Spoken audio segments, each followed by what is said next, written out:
Hi everyone, welcome back to my YouTube channel. Jadi guys, hari ini aku bakal bahas mengenai rambut aku. Dari dulu sih memang pada suka nanya-nanya soal rambut panjang aku ini kok panjang banget dan gimana caranya bisa manjangin rambut, kayak hal-hal kayak gitu. Terus kemarin juga aku kasih kalian kesempatan buat nanya-nanya di IG story aku. Dan sebetulnya rambut panjang aku ini, in the end I'm going to cut my hair. So before I cut my hair, I will make a video about my long hair journey, my long hair tips, and hair care routine. Jadi sebelum aku potong rambut aku nggak bakal potong pendek banget mungkin ya, karena kemarin bukannya pada nanya, jadi kayak pada banyakan yang komplain dan protes jangan sampai aku potong pendek-pendek banget. Jadi pokoknya intinya sebelum aku potong aku bakal share dulu sama kalian all about my hair, long hair, and hair routine. So stay tuned. Oke, jadi tips yang pertama adalah jangan suka ikat rambut kalian kenceng-kenceng. Itu yang paling penting. Kalau misalnya kalian lagi di rumah, lebih baik tuh kalian pakai jepit. Kalau misalnya ikat jangan kenceng-kenceng. Intinya jangan suka nyiksa rambut gitu loh. Kecuali kalau misalnya lagi ada acara penting, kalian terpaksa mesti ikat yang kenceng, very tight. Sekali-sekali mungkin nggak apa-apa lah ya, tapi usahain untuk memperlakukan rambut kalian dengan lembut. Jadi kayak cuma jepit seadanya aja gitu. Yang kedua, katanya kalau mau rambut kalian panjang tuh pada suka bilang potong. Sebetulnya aku kurang setuju karena aku dulu hobi banget potong rambut. Sekarang aku mungkin cuma setahun sekali doang potong, bahkan setahun 2 kali potong, bahkan setahun sekali. Dan ini rambut aku sekarang sepanjang ini, seperti kalian bisa lihat. Jadi memang mungkin kalau misalnya kalian merasa bercabang atau mungkin perlu dipotong, di trim sedikit-sedikit nggak apa-apa. Tapi aku nyaris tak pernah potong rambut.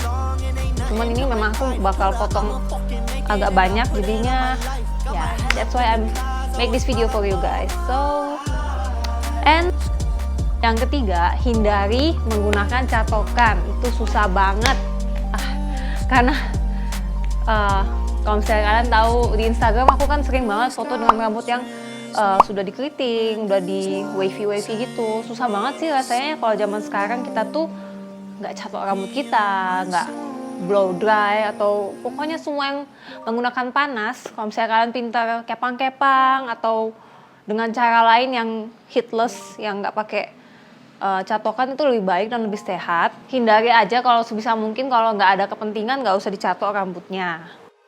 Yang keempat, keringkan rambut dengan alami. Buat aku sama sekali nggak masalah meskipun rambut aku sampai kayak gini banyaknya.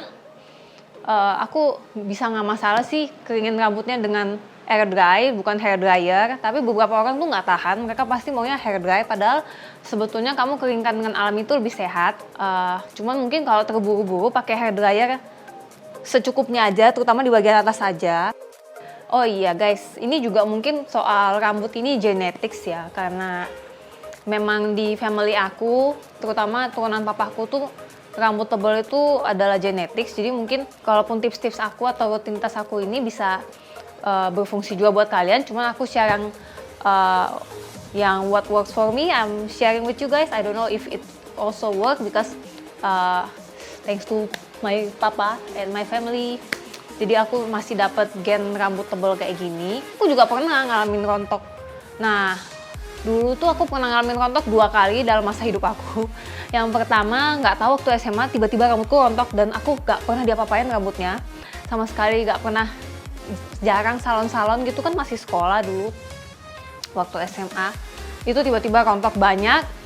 Memang solusinya yang terbaik itu dipotong. Ini juga sekalian menjawab pertanyaan Tasya. Hai Tasya. Nah, memang kalau rambutnya rontok tuh lebih baik dipotong aja.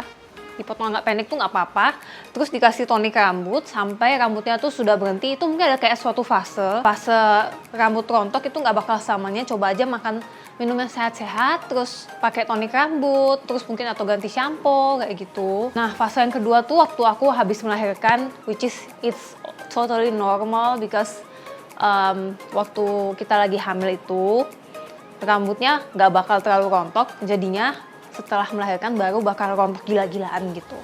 Sisanya itulah 2 fase rambut rontok aku yang paling mengerikan. Sisanya sih normal-normal aja. Yang kelima, hindari bleaching rambut. Kalau misalnya kalian suka bleaching, itu adalah resiko rambut kalian rusak dan bercabang. Dan kalau misalnya rambutnya udah panjang gini aja udah bisa bercabang sendiri kan. Apalagi kalau misalnya bleaching, itu lebih memungkinkan terjadi rambut rusak ataupun kerontokan.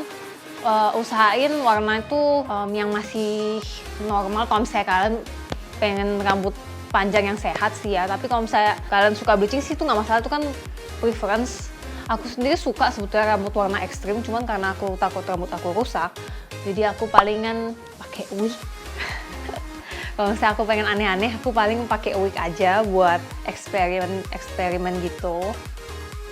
Jangan sering keramas. Seriously though.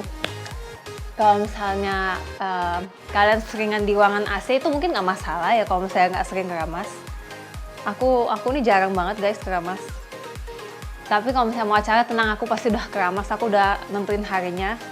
Aku bisa 3 hari nggak keramas. Tenang guys. Kecuali aku melakukan hal yang outdoor, berkeringat, event, aku pasti lebih sering keramas. Tapi kalau misalnya aku lagi di AC aja di rumah dan nggak terlalu banyak kegiatan, pokoknya yang indoor, aku bisa 3 hari nggak keramas. Karena minyak di kulit kepala itu bakal keluar dan dia tuh bakal lebih menyehatkan rambut. Jadi aku lebih prefer natural oil from my head. Keramaslah dengan air dingin. Jangan suka keramas dengan air panas. Katanya kalau kamu keramas pakai air dingin itu dia tuh bakal membuat pori-pori kamu lebih rapet, terus rambut kamu bakal jadi lebih halus kayak gitu. Jadi aku prefer keramas dengan air dingin. Lagian juga lebih segar sih guys. Yang ke-8, selalu pakai shampoo dan conditioner sesuai dengan keadaan rambut kamu. Jadi kalau misalnya rambut kamu kering, rontok, berarti kamu harus pakai shampoo buat rambut rusak. Kebetulan aku sih suka pakai Tresemme. Pokoknya yang lagi what works for me aku bakal pakai. Terus kalau misalnya aku merasa udah tidak terlalu bekerja, aku bakal ganti produknya seperti itu. Selama masih oke, aku bakal pakai terus. Disesuaikan aja. Terus kalau misalnya shampoo diutamakan di kulit kepala. Kalau misalnya conditioner diutamakan di semua sih. Aku selalu kenain semua, cuman lebih kayak aku ngutamain kalau conditioner tuh dari batangnya sampai ujungnya. Tapi kalau misalnya shampoo-nya lebih penting kayak di kulit kepala tuh yang prioritinya kayak gitu. Yang ke-9, gak ada salahnya kamu luangkan waktu untuk perawatan ke salon sekali-sekali. Kalau misalnya kamu sering warna rambut, kayak aku kemarin sih nyobainnya terakhir di Shampoo Lounge, aku nyobain intensive hair repair. Itu bagus banget, itu udah gak tau keberapa kali aku nyoba. Dan aku nggak pernah kecewa, selalu oke banget. Sampai semingguan lah kamu tuh bisa kerasa rambut kamu. Ya kalau misalnya kamu nggak sempat perawatan salon, at least kamu harus sering-sering masker rambut kamu. Yang ke-10, makan dan minum yang sehat. Percaya nggak percaya, makan dan minum yang sehat itu berpengaruh ke your whole body inside and out. Jadi kalau misalnya kamu minum air yang banyak, terus makan protein yang banyak yang sehat, itu bakal pengaruh juga sama rambut kamu. Oke, I think that's it for today. Simple aja for hair routine. I hope you guys enjoy this video dan kalau misalnya kalian suka video ini, jangan lupa subscribe to my channel, like video ini, dan komen juga di bawah kondisi rambut kamu dan apa sih produk-produk andalan kamu buat rambut. Thank you banget udah mampir ke channel aku. I'll see you guys on the next video. Bye!